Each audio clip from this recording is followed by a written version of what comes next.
नमस्कार। द देसी अड्डा पर आपका स्वागत है। मैं हूं राकेश तिवारी। चिराग पासवान के बयान से टेंशन में आई भाजपा के केंद्रीय कमेटी की आज बैठक होने वाली है। इस बैठक में ये फैसला होने वाला है कि बिहार में जो सहयोगी हैं उपेंद्र कुशवाहा, जीतन राम मांझी, चिराग पासवान, उनके सीटों का क्या होने वाला है। जो नए सहयोगी की भूमिका में मुकेश सहनी आ रहे हैं एनडीए के पाले में, उनके सीटों का क्या होगा, वे कितने सीटों पर मानेंगे और उनका जो डिमांड है उसे कैसे पूरा किया जाएगा। और बिहार सहित भाजपा अपनी दूसरी सूची भी तैयार करेगी और उसकी आधिकारिक घोषणा हो सकती है। तो एनडीए के लिहाज से देखा जाए तो आज का दिन काफी महत्वपूर्ण है। दिल्ली में जब ये बैठक होगी तब ये फैसला होगा कि बिहार के जिन सहयोगी दलों ने अब तक चुप्पी साधे रखी है, अब तक जो कहा जा रहा है कि एनडीए में ऑल इज वेल, उस ऑल इज वेल में कितना वेल है और कितना गड़बड़ है, ये सब पता चलेगा। कौन किधर से बैटिंग कर रहा है, कौन किधर से बॉलिंग कर रहा है, और इस बैठक के बाद ये तय हो पाएगा कि किसे कितनी सीटें जा रही है और वे सहयोगी मान भी रहे हैं या नहीं। देखिए, केंद्रीय कमेटी की बैठक से पहले कोर कमेटी की बैठक हो चुकी है। कोर कमेटी की बैठक में अपने सहयोगियों के साथ सीटों का तालमेल कैसे करना है, इस पर विचार विमर्श हो चुका है। एक फॉर्मूला भी बनाया गया है, उस फॉर्मूले पर आगे मुहर लगाना है। अब इससे पहले पटना में भी एक बैठक हुई है जिसमें सभी क्षेत्र के प्रत्याशियों के नामों की सूची तैयार की गई है कि किस क्षेत्र से बीजेपी के कौन से प्रत्याशी हो सकते हैं। 3 नामों की सूची माना जा रहा है कि तैयार करके यहां से विनोद तावरे दिल्ली लेकर पहुंच चुके हैं।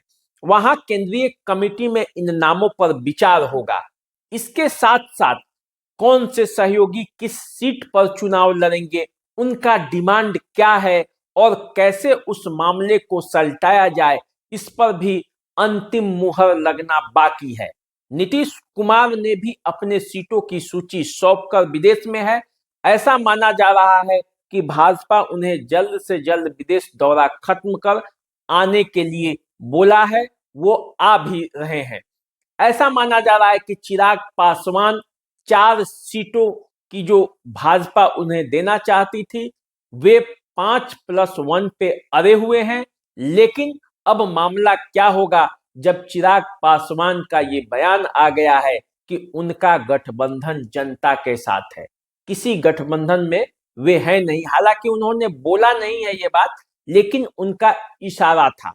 तो अब इस पूरे मामले पर बीजेपी किस तरह से विचार विमर्श करती है, उनका क्या होता है, ये सब जल्द तय होने वाला है।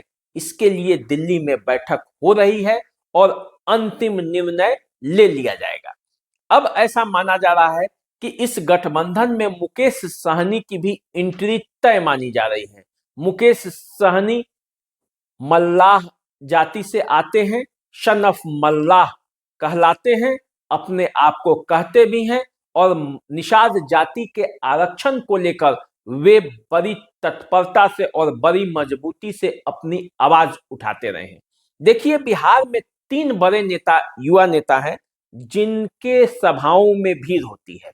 एक तो तेजस्वी यादव, दूसरे चिराग पासवान और तीसरे मुकेश सहनी भी अपने निषाद जातियों को गोलबंद कर एक पाले में लाने का सफल प्रयास किया है। और इसी का नतीजा है कि एनडीए मुकेश सहनी को भी ऑफर दे रही है, क्योंकि एनडीए नहीं चाहती कि किसी भी दृष्टिकोण से बिहार के किसी भी सीट को हल्के में लिया जाए।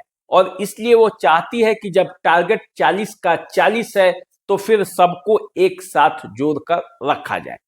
अब ये कैसे सफल होगा, कैसे पूरा होगा, इसको लेकर आपको कुछ गणित समझना पड़ेगा। बिहार में गणित क्या है, जब जब एनडीए में भाजपा और नीतीश कुमार होते हैं तब बिहार का गणित एकदम क्लियर होता है। भाजपा और जदयू मिलकर बिहार में क्लीन स्वीप कर जाते हैं। उसमें जब चिराग पासवान रहते हैं तो और बात हो जाती है। लेकिन इस बार कुछ परिस्थितियां बदली हुई है। नीतीश कुमार के बार बार पाला बदलने से उनकी स्थिति कमजोर हुई है और यही कमजोर स्थिति का लाभ सभी सहयोगी दल लेना चाहते हैं।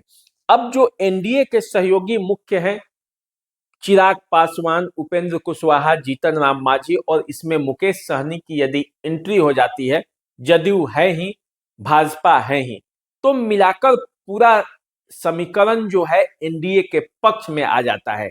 लेकिन बिहार के 40 सीटों में जो सीटों का बंटवारा करना है उसी का पेच फंस जाता है, क्योंकि 40 सीटों में से 17 सीटों पर बीजेपी के सांसद हैं और 16 सीट पर जदयू के।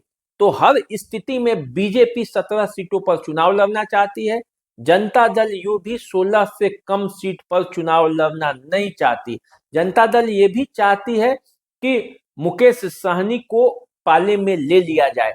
ऐसे में चिराग गुट और पारस गुट मिलाकर लोजपा की दो पार्टियां हैं, उपेंद्र कुशवाहा हैं, जीतन राम मांझी है और सबको लोकसभा की सीटें चाहिए। तो फिर मिलेगा कैसे? यदि 16 जदयू और 17 बीजेपी चुनाव लड़ जाए तो फिर सीटें ही कितनी बचती है? और यही मामला आकर फंस रहा है, क्योंकि ऐसा नहीं है कि चिराग पासवान नहीं चाहते कि एनडीए में नहीं रहें, ऐसा नहीं है कि बीजेपी नहीं चाहते कि वो एनडीए में नहीं रहे, लेकिन मामला आकर सीटों पर फंस जाता है, क्योंकि सबने कमिटमेंट किया है, सबने अपने अपने नेताओं से कमिटमेंट किया है। उपेंद्र कुशवाहा ने भी अपने कुछ लोगों से कमिटमेंट किया है, उनके भी सीटों को एडजस्टमेंट करना है। तो ऐसा माना जा रहा है कि बीजेपी इस फॉर्मूले पर भी काम कर रही है कि जो सीटें यदि किसी प्रत्याशी को वादा किया गया है तो वो भाजपा और जदयू के सिंबल पर चुनाव लड़ जाएं, यदि वो जिताऊ प्रत्याशी हैं तब। क्योंकि भाजपा किसी भी कीमत पर सीट हारना नहीं चाहती, इसलिए वो चाहती है कि जो भी प्रत्याशी हो वो जिताऊ हो और ठोक बजाकर देखा जाएगा। यदि प्रत्याशी जिताऊ होंगे तो हर कीमत पर उन्हें साथ जोड़ा जाएगा।